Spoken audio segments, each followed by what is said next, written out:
सीताराम सीताराम सीताराम नमाया सीताराम सीताराम सीताराम गोस्वामी जी महाराज कहते हैं कि हे भक्तजन, अब मेरे राम जी जब थोड़े और बड़े हुए हैं तो जनेऊकरण संस्कार किया गया है। राम जी का जब जनेऊकरण संस्कार हुआ तो अब मैया उनको गुरुकुल में भेजती है शिक्षा ग्रहण करने के लिए। अरे गुरु ग्रह पढ़न गए रघुराए, गुरु ग्रह पढ़न गए ये रघुराए, गुरु ग्रह पढ़न रघुराए, गुरु ग्रह पढ़न रघुराए,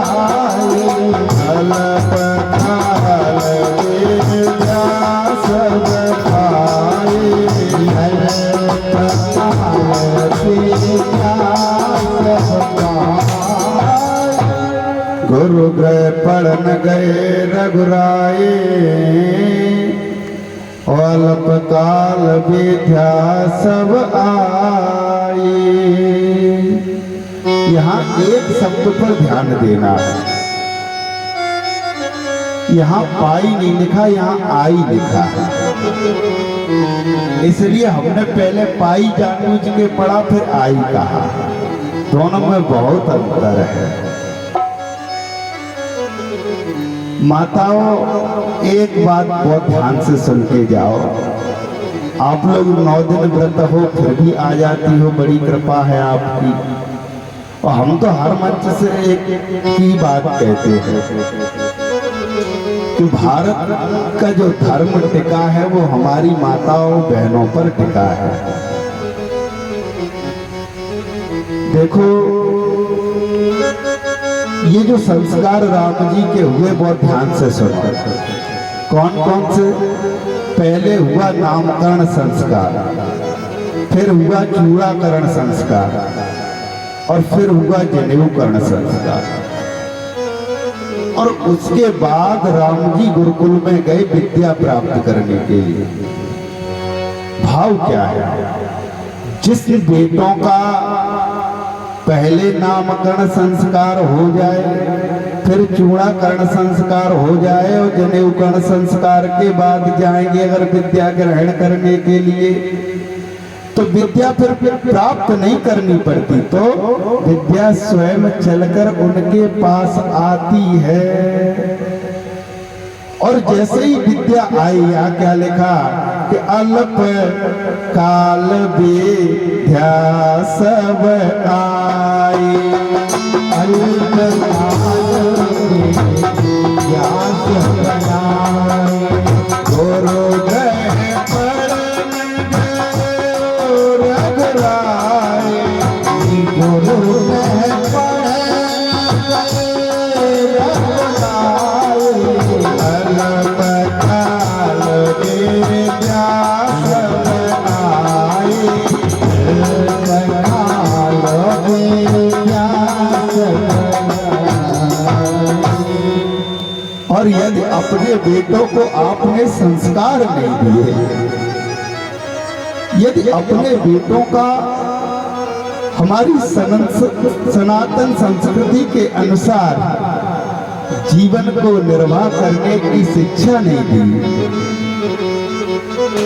उनका जनेऊकरण नहीं कराया, उनका नामकरण नहीं कराया, उनका चूड़ाकरण नहीं अगर कराया है, तो चाहे कोटा भेज देना, चाहे इंदौर भेज देना, चाहे दिल्ली भेज देना, लला रोज शाम के बियर ही पिएंगे, विद्या नहीं कभी आएगी।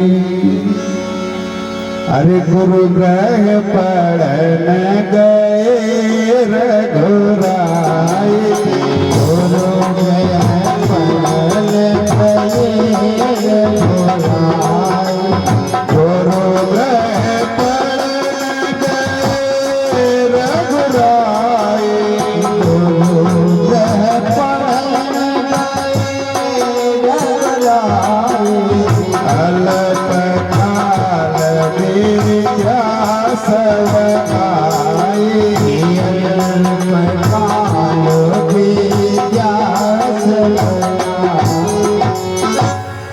यदि तुमने संस्कार नहीं दिए हैं तो विद्या कभी भी टिक नहीं सकती। मेरे राम जी भले अखिल ब्रह्मांड नायक है, लेकिन मैया सारे संस्कार करा रही है। परिणाम क्या निकला उसका? अरे प्रातः काल उठी, जैसे ही राम जी थोड़े बड़े हुए हैं, जैसे ही जागते हैं अपने साथ चारों भाइयों को और जगा देते हैं और एकदम आवाज लगाते, मैया मैया कहाँ हो? मैया ने कहा क्या बात है लाला, अभी जाग गया? अरे प्रातः काल उठी के रघुनाथ,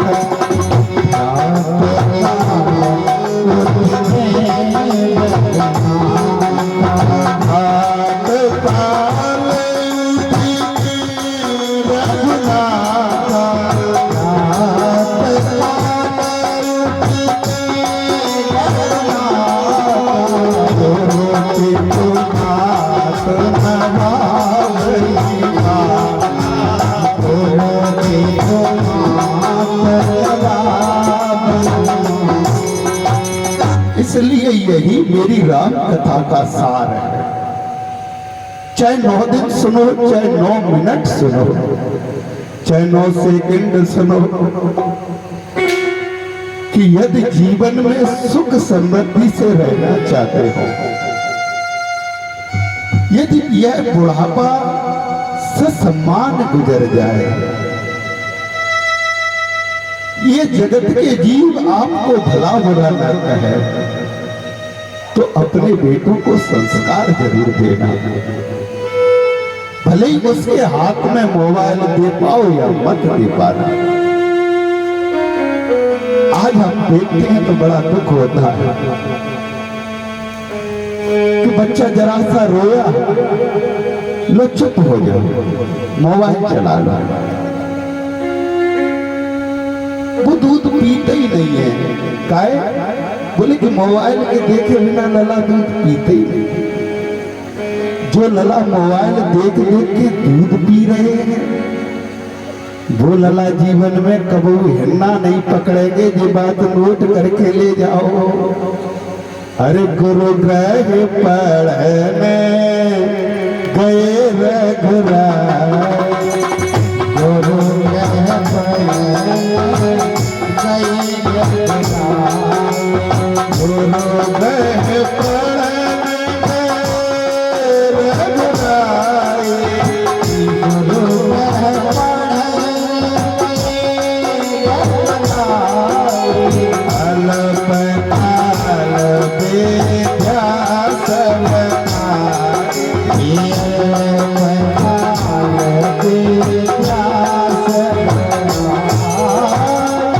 एक बात और, कभी भी आपके बेटे पर कोई संकट हो, कोई कष्ट हो, घबराने की जरूरत नहीं।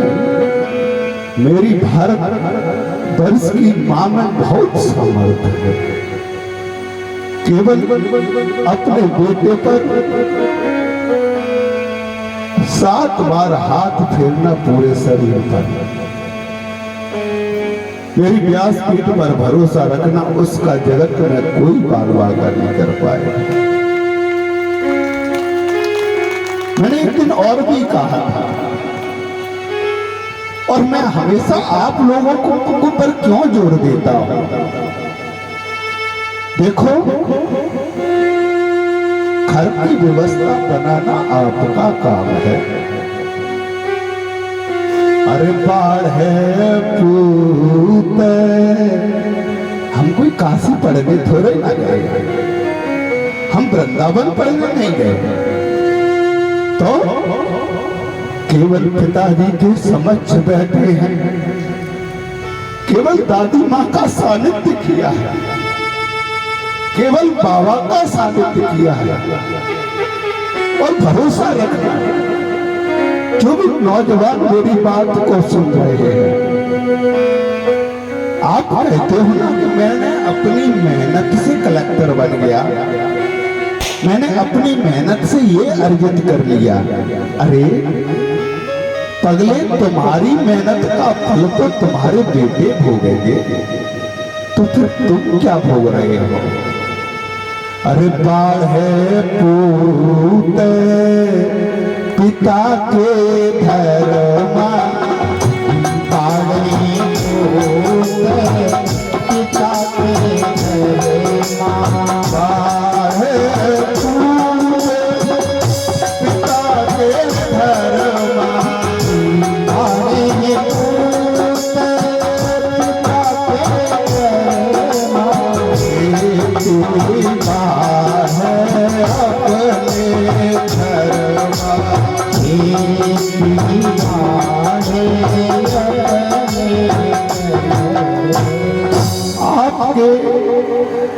आपका जो आप करोगे उसका फल आपके बेटों को मिलने वाला है। आप जैसी शिक्षा दोगे वही शिक्षा उनके जीवन में सतत चलने वाली है। क्यों? क्योंकि व्यक्ति वही करता है जो उसका स्वभाव होता है। बहुत ध्यान से सुनो। और स्वभाव कहां से आता है? स्वभाव मां के गर्भ से आता है। मां के गर्भ में इस जीव का जो स्वभाव पड़ गया, यदि मां गर्भवती है और नित्य भोग विलास कर रही है, नित्य ऐसे दृश्यों को देख रही है जिनका अवलोकन करना व्यर्थ है, तो समझ लो बेटा कभी संस्कारवान हो ही नहीं सकता। और जो स्वभाव मां के गर्भ से आया है वो तो कभी नहीं बदलता।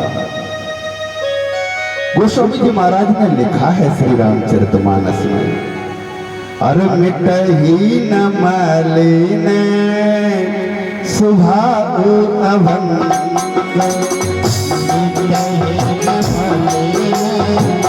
स्वभाव मिटही न मलिन स्वभाव अभंग, मिटही न मलिन स्वभाव अभंग।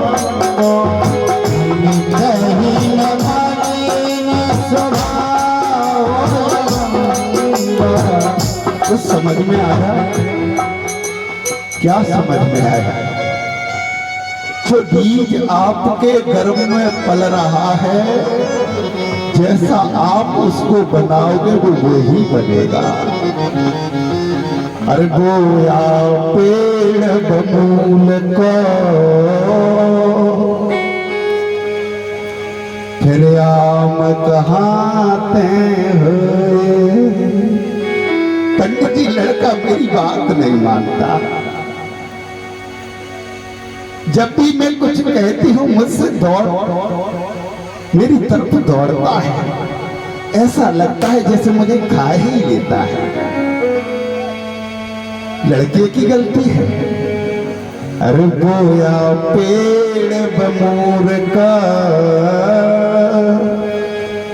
तो आम कहाते हुए। इसलिए ज्यादा चक्कर में नहीं, केवल एक बात गांठ बांध लो। हमें अपने बच्चों को जीवन में धन दे पाए या ना दे पाए, लेकिन संस्कार जरूर देंगे। और जिस दिन ऐसा आपने कर दिया उस दिन तो अरे जहां सुमेते तहां संपत्ति नाना, जहां सुमेते तहां संपत्ति नाना, जहां सुमेते तहां संपत्ति नाना, जहां सुमेते तहां संपत्ति नाना, जहां पुण्य तहां विपत्ति निधाना, जहां पुण्य तहां विपत्ति निधाना। इसलिए देवियों, यदि ये जीवन हमेशा सुखमय रहे तो केवल एक बात याद रखना, मेरे राम जी से हमेशा जुड़े रहना। और जब आप राम जी से जुड़े रहोगे तो घर में फिर हमेशा आनंद ही आनंद रहेगा। और आपके जो बेटे होंगे वो हमेशा यश और कीर्ति का पताका इस जगत में फहराते रहेंगे। गोस्वामी जी महाराज कहते हैं कि हे भक्तजन, अब तो मेरे राम जी थोड़े और बड़े होते हैं। अरे बंधु सखा संग भोजन करही, बंधु सखा संग भोजन करही, मात पिता का अनुसरण, मात पिता।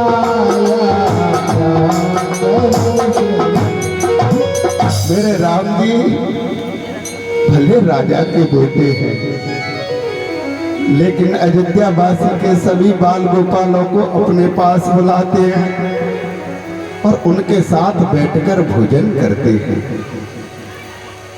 एक दिन मेरे राम जी छोटी छोटी धनुएं अपने हाथ में ली और वन को गए हैं। क्यों गए? अरे पावन मृग रही जिय पावन मृग रही जिय, पावन मृग रही जिय, पावन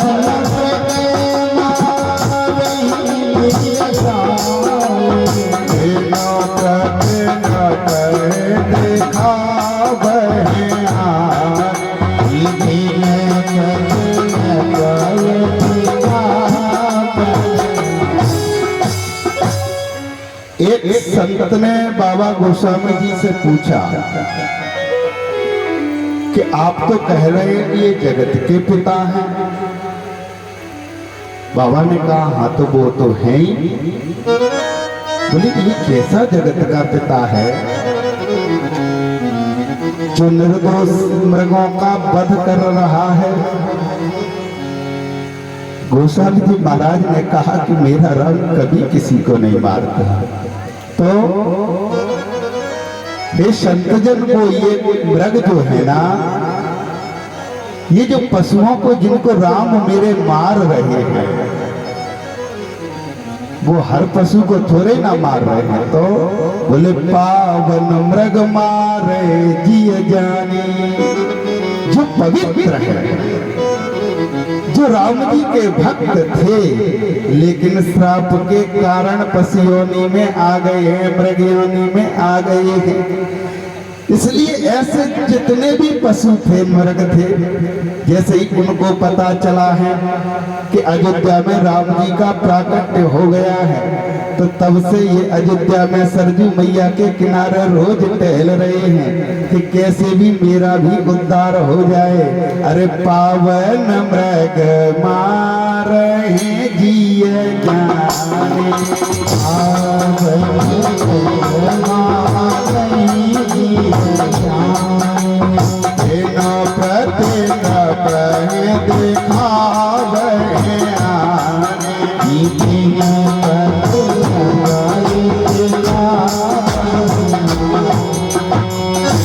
मृग राम पाल के मारे, मृग राम पाल के मारे, देखो सज सुर लोक सिधारे,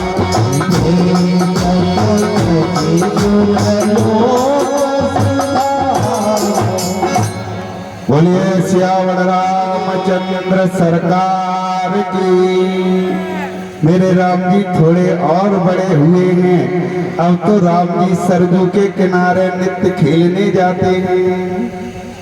आज जैसे ही राम जी खेलने गए, संग में तीनों भाई भी हैं। अच्छा, कोई भी खेल खेला कब जाए? जब कम से कम 2 टीम तो हो। राम जी खड़े हो गए सरजू मैया के किनारे,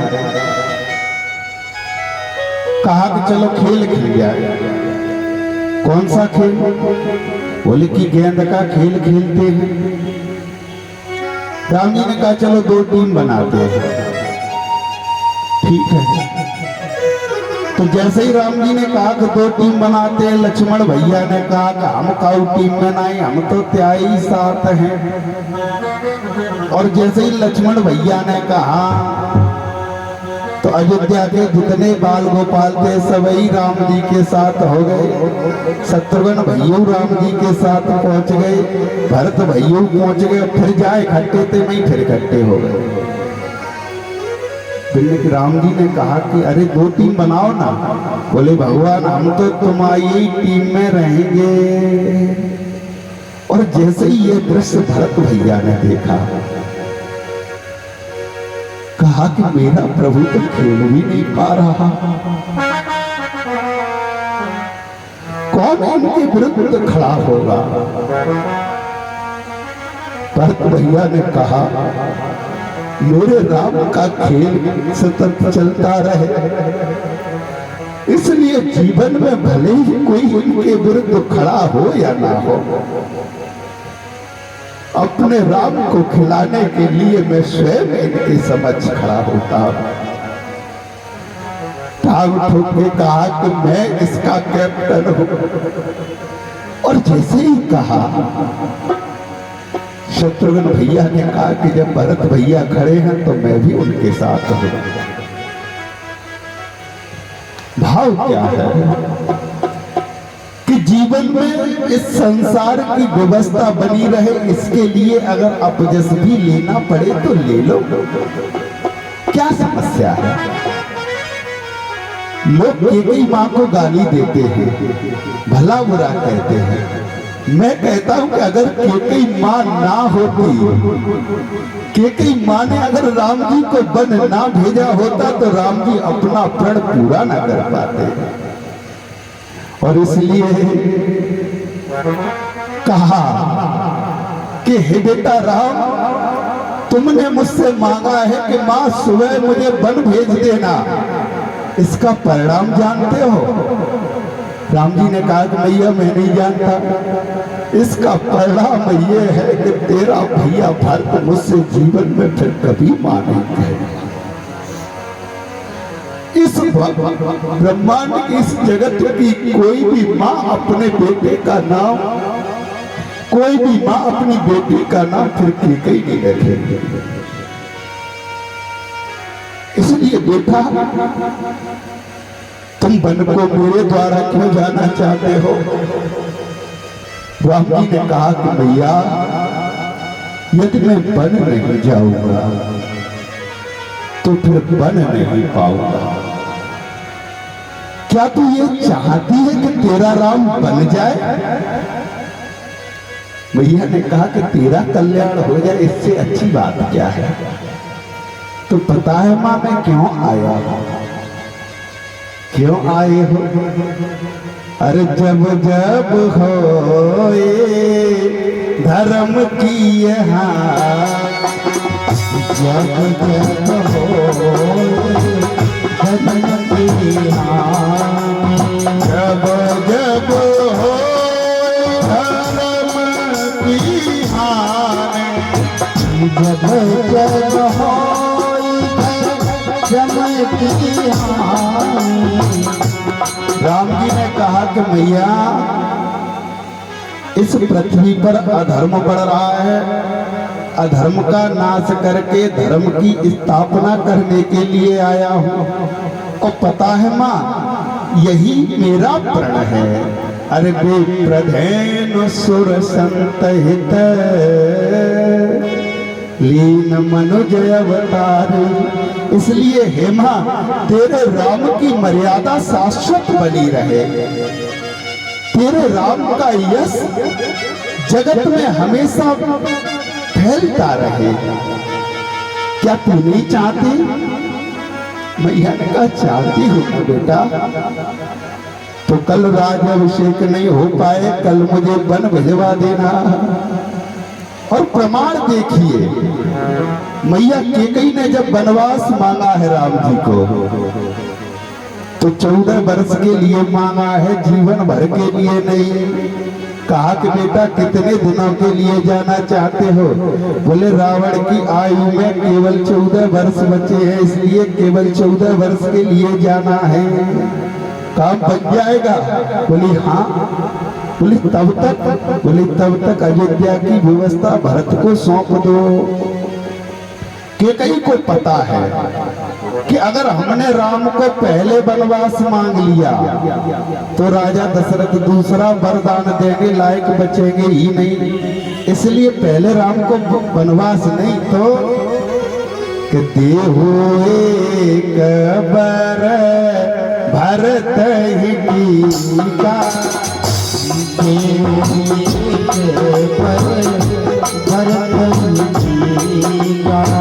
क्या है?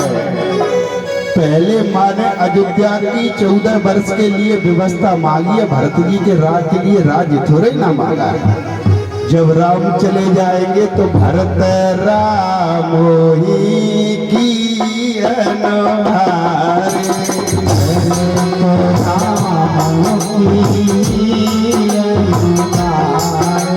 और जब राजा ने कहा कि हे देवी केकई, मेरे राम भरत दुई आंखें, कोई दिक्कत नहीं है, मेरा राम राजा बन जाए चाहे मेरा भरत राजा बन जाए, कोई समस्या की बात नहीं है। तब दूसरा वरदान मांगती है माँ, जो केकई दशरथ जी से ठीक से बात भी नहीं कर रही थी, जो अपने शरीर को स्पर्श भी नहीं करने दे रही थी, वो केकई स्वयं।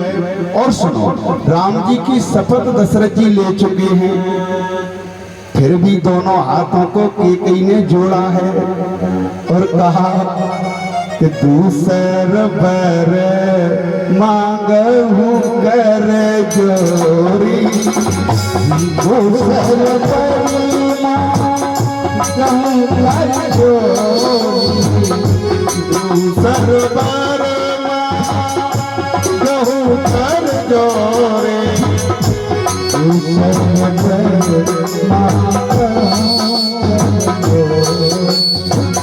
भाव क्या है? जब राजा दशरथ जी राम जी की शपथ ले चुके थे और जब यहाँ तक कह चुके थे क्या के रघुकुल रीत सदा चले आई, और प्राण ते जाए पर बचन न जाई, फिर भी मेरी माँ केकई ने सोचा कि जैसे ही कहेंगे कि राम को वनवास भेज दो, ये अपना प्रण छोड़ देंगे, तुरंत मना कर देंगे, इसलिए राजा दशरथ जी के पैरों को पकड़ लिया। हे राजन, अब जो मैं मांगने जा रही हूँ मना मत कर देना, नहीं तो इस रघुवंश की आन बान शान धूमिल हो जाएगी। अरे दूसर बर मांगो कर जोरी, पूर्वहुनाथ मनोरथ मोरी। दशरथ जी ने कहा क्या चाहती हो? अरे तापस बेस विशेष उदास, तापस बेस विशेष उदास, तापस बेस विशेष उदास, तापस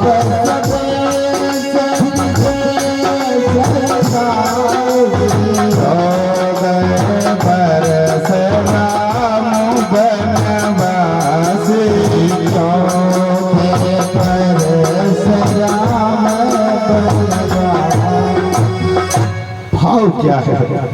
अगर मैया केकई नहीं होती तो राम जी मर्यादा पुरुषोत्तम राम नहीं बन पाते। अगर भैया भरत ना होते तो राम जी मर्यादा पुरुषोत्तम राम नहीं बन पाते। और राम जी की मर्यादा का पताका फहरता रहे, राम जी खेलते रहे, इसलिए मेरे भैया आज विपक्ष में भी खड़े हो गए। गेंद का खेल खेला, लेकिन मेरे राम जी तो उदार है। देखा मेरा भरत भले ही मेरे से विपरीत खड़ा है, लेकिन यदि ये हार गया तो फिर मेरी हार है। ये जो भी जीवन में करता है हमेशा मेरे लिए करता है। भरत कभी भी स्वयं के लिए नहीं जिया, भरत जब भी जिया है मेरे राम के लिए जिया है। इसलिए राम जी ने देखा कि भरत तो हार रहा है। भरत भैया की तरफ लक्ष्मण जी बड़ी तेजी से गेंद उछालते हैं। राम जी किस विपक्ष में खड़े हो, हमारे राम भैया को हराना चाहते हो, मैं अभी तुम्हें मजा चढ़ाता हूं। भरत भैया तुरंत उस गेंद को रोक लेते हैं और कहते, अरे अभागी गेंद मेरी तरफ मत आ, तो मेरे राम जी की तरफ जा, तब तेरा कल्याण होगा। तो मेरे राम जी से जोड़ने का कार्य करता है वो मेरा भैया भरत है। कहा, प्रभु भले ही मैं तुम्हारे विरुद्ध में खड़ा हूं, लेकिन तुम्हारे लिए खड़ा हूं। जो भटक जाते हैं उन्हें तुम्हारे पास पहुंचाने के लिए खड़ा हूं। राम जी ने जब ये भाव देखा तो हारे है खेल जिता वही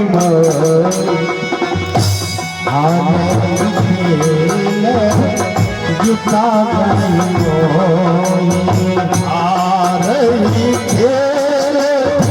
जिता वही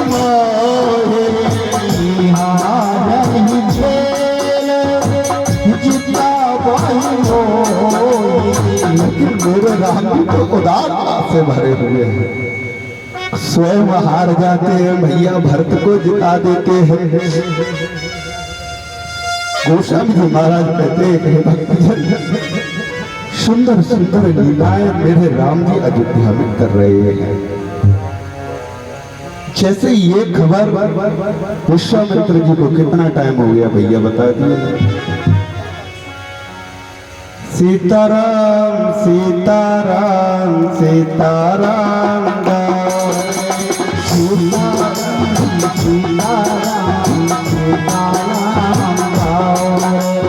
राधे श्याम राधे श्याम राधे श्याम राधे श्याम राधे श्याम राधे श्याम। ये मेरी गलती है। देखो मैंने पहले ही दिन आपसे कहा था कि मैं जब भी अपने राम जी का चरित्र गाता हूं तो मैं तो डूब जाता हूं। मुझे आभास नहीं रहता कि कितना बज रहा है और क्या समय है। इसलिए देखो वैसे ही बहुत कम समय मिला है यहाँ कथा गाने का। फिर कभी मौका होगा, फिर कभी सहयोग होगा, आपको पुनः सुनाएंगे। विश्वामित्र जी का आगमन हुआ। विश्वामित्र जी का आगमन जैसे ही हुआ है और दशरथ जी को जब ये खबर लगी कि विश्वामित्र जी आ रहे हैं तो घबरा गए। भाव क्या है विश्वामित्र जी का कि मुझको वन में बसा करके स्वयं महल में बस गए हैं। इस